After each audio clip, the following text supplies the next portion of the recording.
వినోదవ శంకర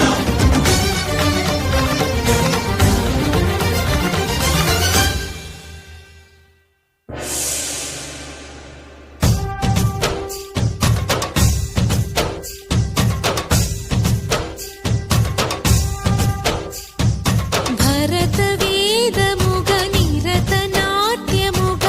కదిలిన పదమిది ఈశా శివని వేదనగా అవని వేదనగా పలికెను పదము